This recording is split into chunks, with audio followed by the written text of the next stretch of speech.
Hello, welcome to Palmerama Reviews, where we look at the wacky, sometimes woeful, but always wonderful world of film. In today's episode, we're looking at another independent filmmaker whose output and ego is on par with that of Tommy Wiseau and James Nguyen. That filmmaker is Neil Breen, an architect and estate agent from Las Vegas who, much like Nguyen and Wiseau, has self-funded all his films. He's also the writer, director, producer, editor, etc. And like Wiseau, he is also the star of his films. And the film of his we'll be looking at today is his most infamous film, Fateful Findings.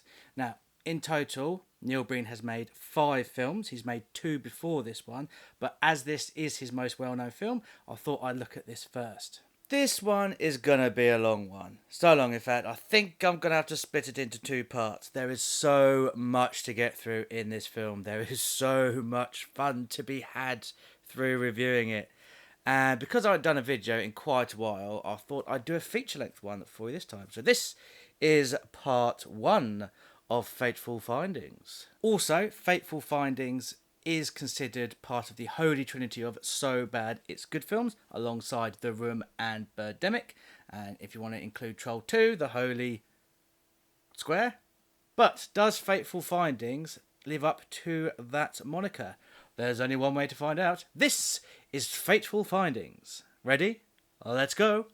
As the opening credits start, we're in a storage warehouse where a large book is on a stand, and it gets sprinkled with some glitter. What is the purpose of this, you may ask? What's the meaning behind it? We never find out. This will be a recurring thing in this film. Oh yes. Cut to a forest where a young boy and girl are running around.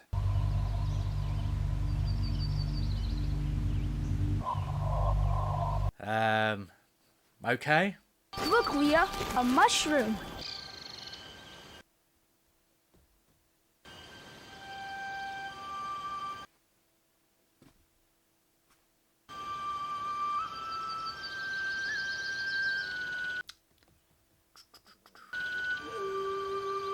Slowest dissolve effect ever. Imagine being the director in this. Yep, just keep holding your hands out. Keep holding them. Keep holding them. Come on. Do you know how long it takes to do a dissolve effect? See, let's try.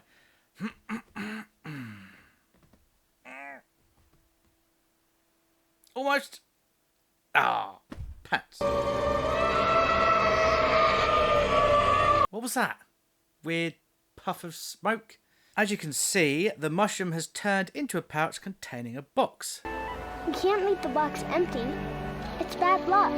I'm not afraid. Ho ho, Mr. Tough Guy acting macho in front of the lady. But still lets her put some stuff in. I'm not scared, but I'll let you put some stuff back, just for your peace of mind, not mine. I'm not scared at all. We don't need to see her pick up all of them, but we will. It's a magical day. What a strange thing to write in your notebook. It seems Neil Breen has a thing about filming people's hands for an unnecessarily long period of time. We find out the girl's name is Leia and the boy's name is Dylan, and they've been lifelong friends. For how short a period of time they've been alive for. But it seems that Leia has to move away. Don't worry, the plane's not going to leave without us. Where's Dylan?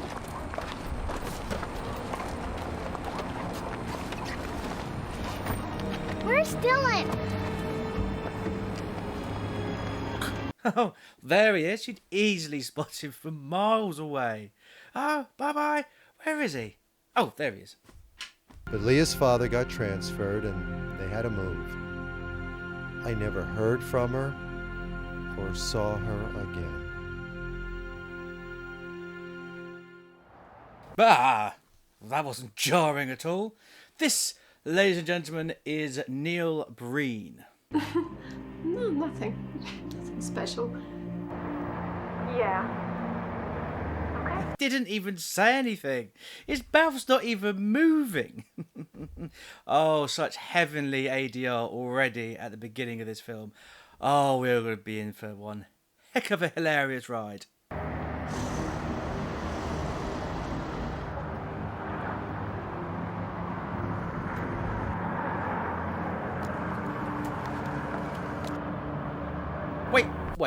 Where did all those people come from? They weren't there when he crossed the road, and we can't see him when he's crossing the road to the other side. So where did they appear from?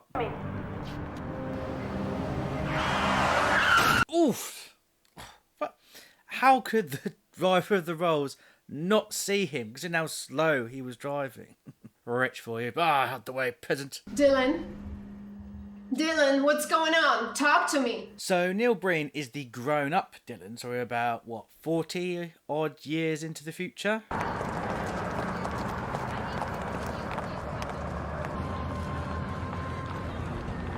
Call 911. Call 911. Is anyone going to do something instead of just standing there in a line? It's the Rolls Royce that hit him. I saw it. I'm a witness. You all are, you dumbass. Everyone was there. Oh, look, there's that weird cube thing they got from the tree, which the woman tries to steal, but the weird puff of smoke appears and puts her off. Who is this woman, you may ask? What's she wants with the cube? What's her relationship to Dylan? Your guess is as good as mine. We never find out. I like how the paramedic is trying to force the mask onto Dylan's face, and it's clearly not covering his nose. And why are they all still just standing in a line? And where's the Rolls Royce gone? Quickly, let's drive past this real hospital to get a shaky establishing shot for the next scene. Because that is definitely in the same building. There is 20 seconds of panning shots of just showing Dylan in bed. And I do like how the mask is clearly not going to do anything while over the bandage. And he's even got tubes in his nose, which aren't going to work either. Just to show how serious this is. I also noticed that just before the cut, the doctor looks at the camera. That's another tick for my bad movie card. He's in critical condition, unconscious, and it does not look good. Now, what's more believable? That we're in a hospital, or that's his real hair? He's my good friend. Well, that explains who you are then.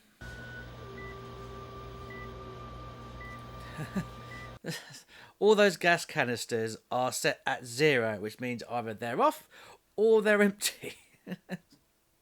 Turned off laptop, whatever that electronic machine is, all the numbers are set at 0. So what's the point of it? I think you can put equipment in there to show more of a hospital setting or to show how serious his injuries are, but hide what would make them obvious that they're old equipment and not working.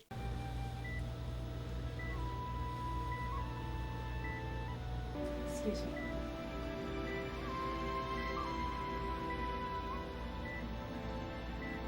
Oh, does that bracelet look familiar? He is very weak, semi-comatose. It's very serious. Brilliant insight there, Doctor. They all decide to leave the room and something strange happens.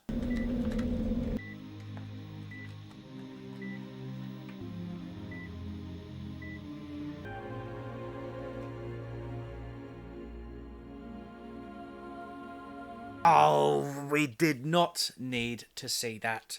A man walks in with some really shiny shoes and just disappears.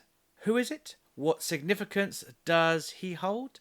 Do we ever find out who Mr. Shiny Shoes Man is? Am I going to keep referring to him in that way?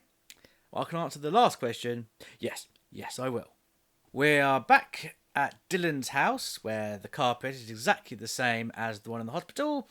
Coincidence? Of course it is. He decides to have a shower and his wife gets woken up by the sounds, and she doesn't sound too shocked to find him in there. What are you doing home? You're supposed to be in a hospital. I let myself out. Help me. Help me.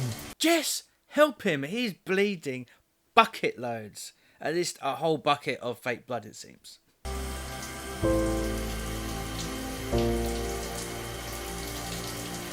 Well, that's probably one of the most awkward things I've ever seen in a film. She seems very calm about how her husband, after just being in a really horrific car accident, has discharged himself and decided to take a shower back at their house. And I know this is supposed to be played as romantic, but that bandage on his head, the amount of blood, it just looks so ridiculous, and the whole thing feels so awkward. I mean, they don't say anything to each other through this whole scene. We cut to the next day, I think. The main problem with this film I have is you have no sense of how much time has actually elapsed from scene to scene. Well, he seems to be fine.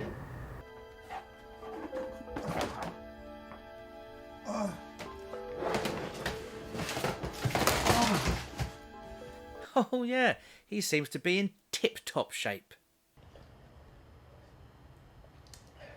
Who are you two? I mean, the guy stated earlier that he's Dylan's friend, and I'm presuming that's his wife. We don't have sex anymore. Do you realize that? Where did that come from? It has been months. What's happened? Where did that come from? He just told you. You're my wife. I want to share that with you. I love you.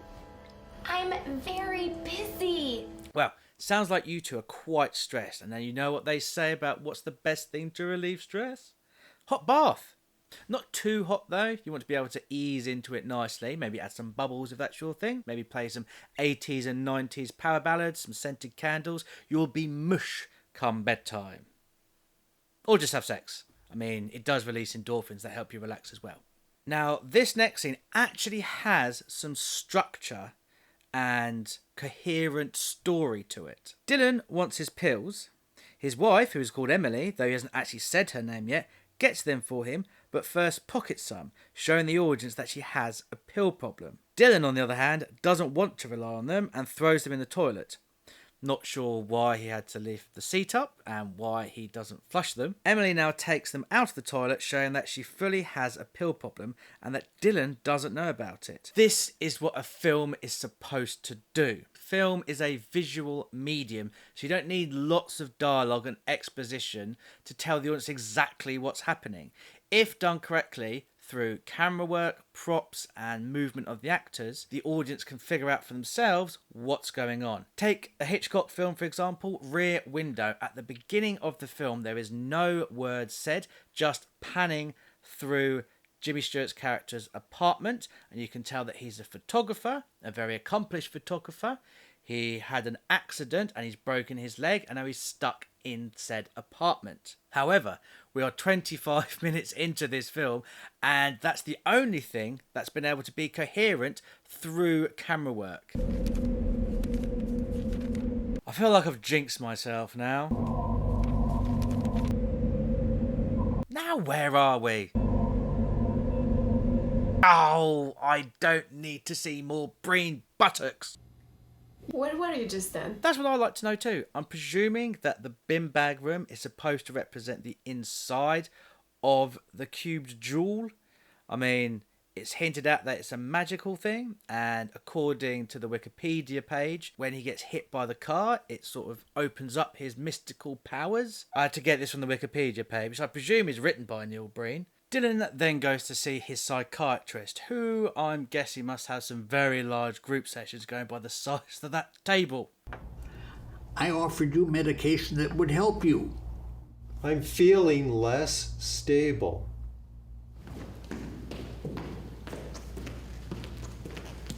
That's the whole scene. That scene's just under a minute long, and they spend more time not talking than actually talking. We cut back to, I think, later in the day or the next day. I mean, he's wearing a different shirt. Is that how we're supposed to measure the passage of time in this film? People wearing different clothes? Usually in films, to show a passage of time, you'll use something like a dissolve effect, a wipe, a fade, cut to the outside of a building to show a different time of day, to show that some form of time has left, even just showing the face of a clock. But we don't get any of that in this film. Dylan has another one of his headaches and spills coffee over his laptop. And as we never see them on, I presume they're already broken, which is a good way to save money in a low budget production. Just use broken pieces of electronics, because that way you can bash them about and stuff, and he really does that in this film.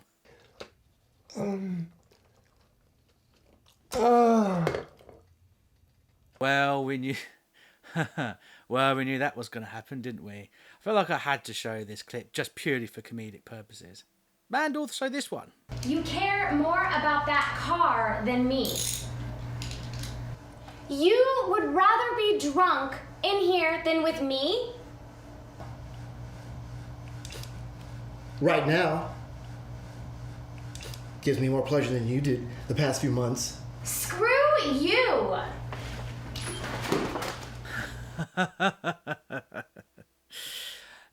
Like I said in my Birdemic review, there is a chunk of the performance that is down to the director and what they want them to do. And I'm curious how much of this is what Neil Breen wanted them to do for this scene. But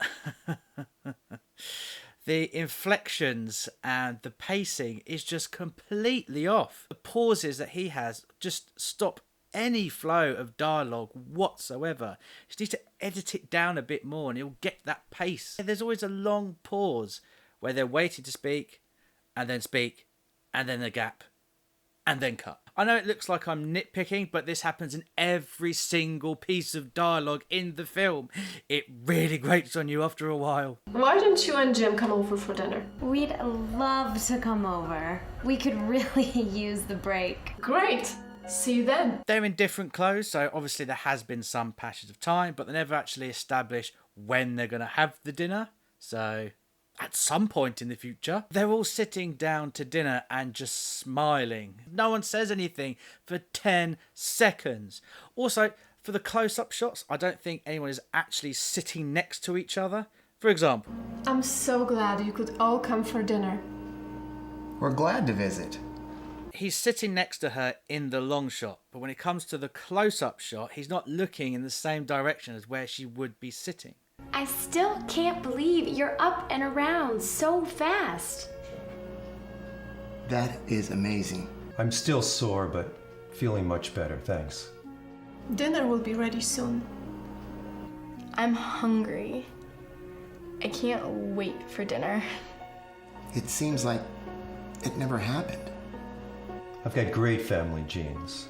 Like I said, I would have loved to have read the script for this, because this isn't how people talk. It's like it's just giving each character just something to say for the sake of it. It's more like robots trying to figure out how humans speak in conversation. We cut back to Dylan throwing stationery around onto his clearly broken laptops when things take a unexpected turn. I'm going to continue hacking into these government systems to see what I can find out about all this national and international corruption I know is going on. What? Where did that come from? Apparently, this whole conspiracy stuff and hacking into government secrets and corporate secrets and all the corruption stuff is an ongoing theme in Neil Breen's films, as is the unexplained mystical element. Okay, so Dylan and Emily are having an argument about her pill addiction. Well, I say argument, they're pretty much just yelling at each other in the typical fragmented way. I've edited this down in the best way I can to get some form of proper dialogue flow going. Let's have a look. Your pill taking for pain relief has gotten out of control. I tried to get off the pills. I just can't do it. I told you this was going to drive us apart. I realize that. But I'll be lost without them. I want you to go into rehab. No, no rehab. I want you to go into rehab. But it's my choice. It's the wrong choice. I'm sorry for that. It's not great, but you would agree, hopefully, that there is more flow to this dialogue now. There's more of a conversation. And I actually had to take up bits from the end and put them further in for that to happen. That clip is 20 seconds. The original scene is 56 seconds long. There is so much pointless fluff in this film. If they'd cut it all out, this film would have been about 45 minutes long. Sadly, it's not. So let's continue. Dylan and Emily are still talking. And Emily's trying to tell Dylan that her job at the bank is in jeopardy, and it's one of the reasons why she needs her pills. And how does Dylan react to any of this? With sympathy or support of all kind? I've got to get this work done. It's going to shock the world. I've hacked into just about all the information I need. Of course not. You know, because when he's supposed to be the hero of the film, he really does come across as some kind of, well, a prick. He then says, let's talk, but they don't, for some reason. Instead, they do this. Yeah, me throwing the paper and knocking over the laptops, really doing it for you. Though I would really worry about the potential dangers for paper cuts. Those things can sting for a long time.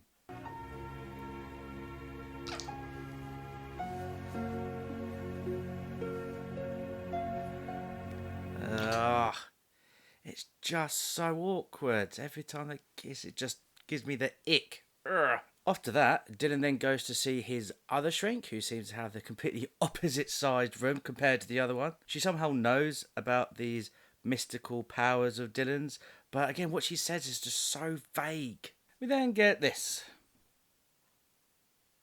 Because why not?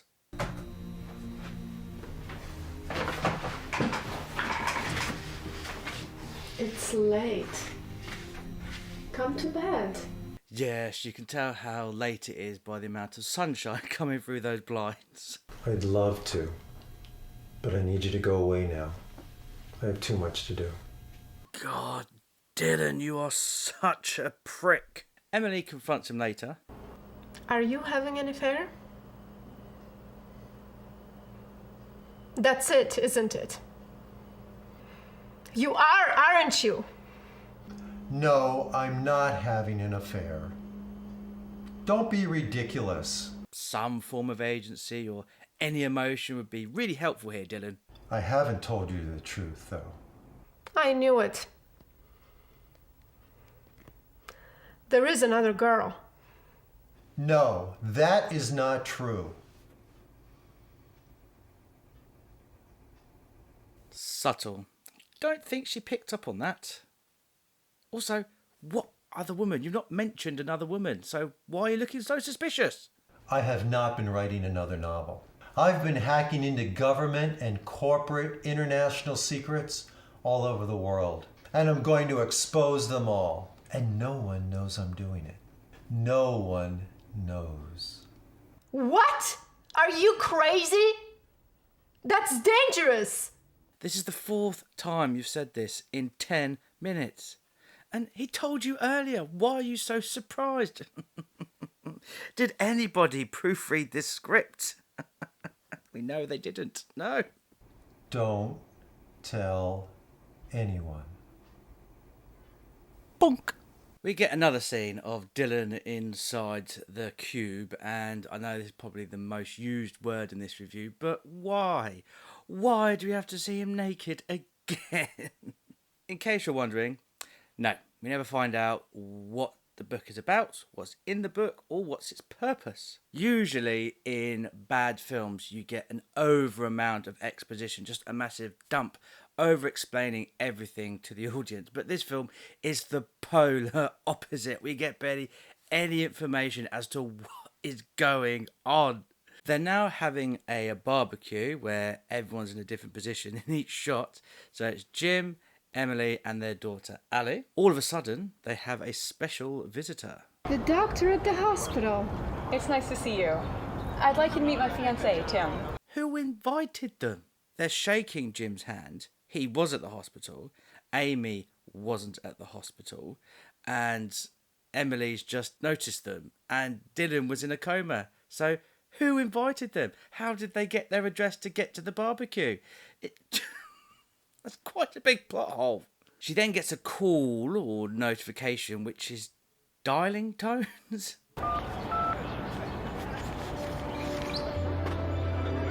It's a magical day. Hang on. Is this yours? Yes, it's just something I've been carrying for good luck. Good luck. I mean, it does look quite uncomfortable carrying it around in a pair of jeans where the pockets clearly aren't big enough. Hang on. Doesn't that mean that she's supposed to be the girl at the beginning of the film, Leia? Even though she's got different hair colour and completely different eye colours. Oh my God. Is that you? It is, isn't it?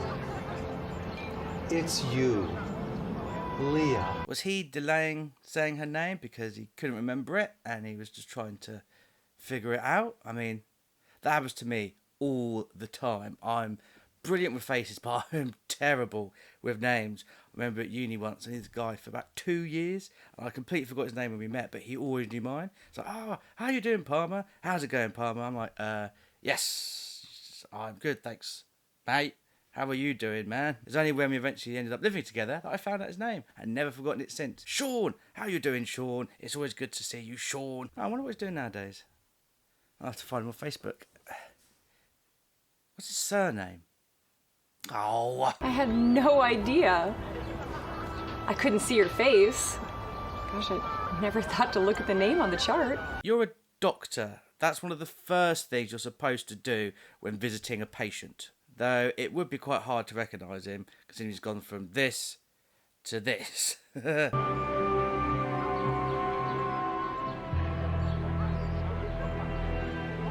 Some hardcore hand action there.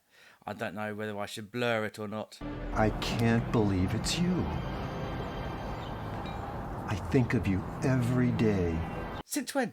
You haven't mentioned her since the beginning of the film. In fact, you've barely even hinted at her. I think of you every day. I think of you. Then why did neither of you try and get in contact with each other in the last 30 to 40 years? Though that's not my main quandary. The main one is, they're supposed to be the same age. Yeah, either that bracelet she's got on slows her aging process, or Dylan has aged terribly. From what I can find out, the characters are supposed to be in their mid-30s. Well, she certainly is. And when making this, Neil Breen was 54 years old. Well, we're looking very special today. Get away from me, Jen. You're drunk. Well, that came out of nowhere.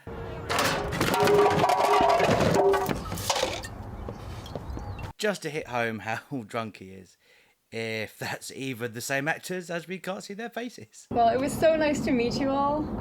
We're gonna have to go, but cheers. Who invited you?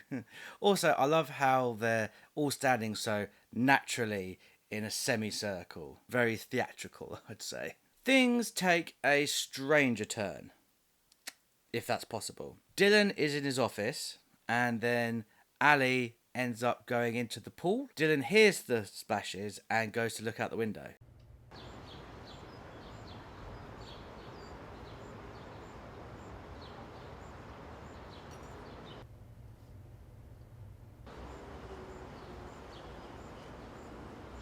Dylan. Is she just gonna stay standing there like that? That's really not good for your neck. Apparently she can just walk into the house and take a bath. Though it would probably help if you push the plug down, otherwise you'll have a very shallow bath.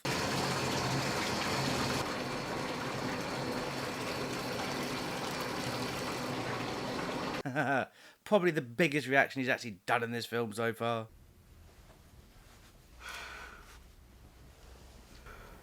Please stop. You can't do this.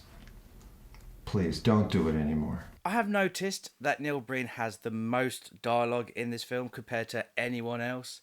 And so he speaks, then repeats himself, and they just react to it. It's like he's paying the actors per line of dialogue. And from what I found out, Neil Breen's very professional in terms of making his films. He does pay all the actors, he does pay for the food and stuff like that for backstage. But it wouldn't surprise me if he did like that. It would make sense as to why there's so much dead air in this film. You can't do this anymore.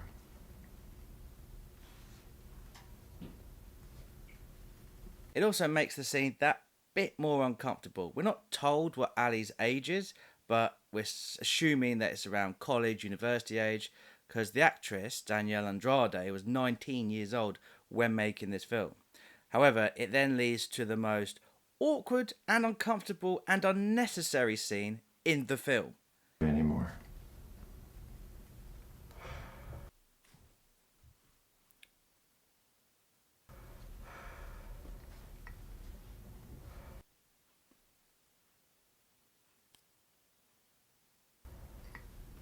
Are you going to stop? The hell just happened? She doesn't say a word, and all he does is just repeat himself. Was she supposed to have lines? Did she just forget the lines and they didn't do a second take? Was that intentional that was left in the film? Is it supposed to be a fourth wall breaker? Is it supposed to be that she knows something that he doesn't? Are we supposed to be looking at this as a cry for help for her? She looks so uncomfortable and fed up, and I don't really blame her. Why is it left in? I mean, it's the most blatant, but there's loads of times in this film already when you catch the actors looking down the camera.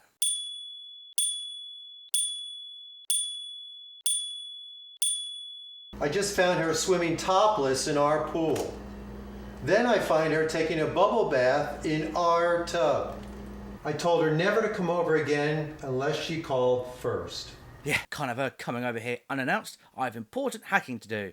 If she wants to come over and seduce me, she'll have to make an appointment. Let's see what Jim and Amy are doing. I think my ears have recovered since their last conversation. Allie's been sneaking over to Dylan and Emily's house and jumping in their swimming pool. So, it's your turn to watch her.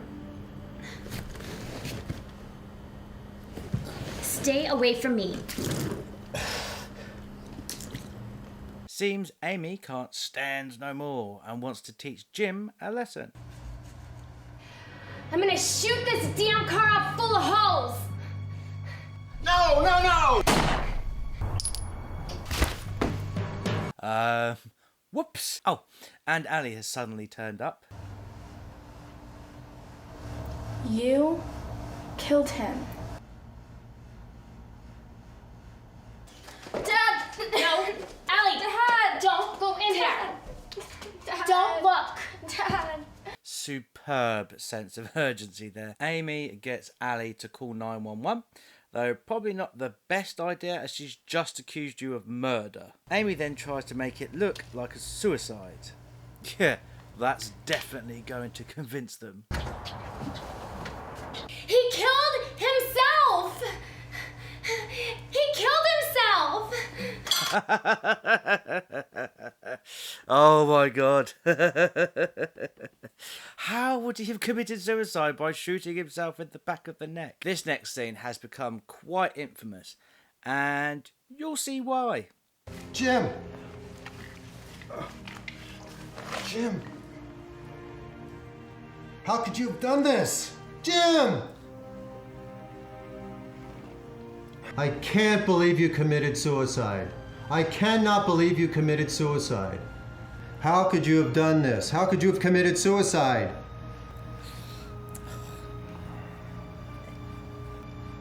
I can't help you out of this one, Jim. Yep, sorry Jim, you're on your own. Can't help you now that you're dead. Also, why did he smear his blood on his face? I'm guessing that Neil Breen thinks more blood is more dramatic, but it's not. Amy tells Emily what happened and said she drove Jim to it. And that's the last time we see Amy in this film. Yeah, she's briefly mentioned later in the film, but apart from that, that's it. She's served her purpose. Dylan is trying to comfort Emily, in his own special way, of course. Jim's suicide was not your fault.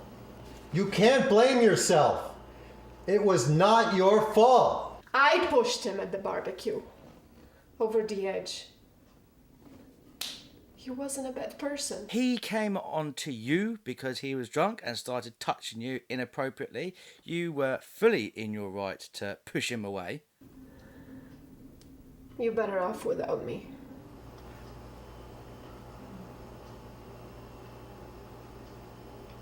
No. You waited 7 seconds before saying anything. Wow, Dylan, you really are a prick. Let's leave it there, shall we? Always best to leave it on a cliffhanger. And I don't know about you, but I definitely need a break from this film. Next video will be out next week. In the meantime, you have plenty of other videos to choose from. And thank you very much for watching. Let me know what you think about this film so far in the comments. And until next time, bye bye everybody. Bye bye.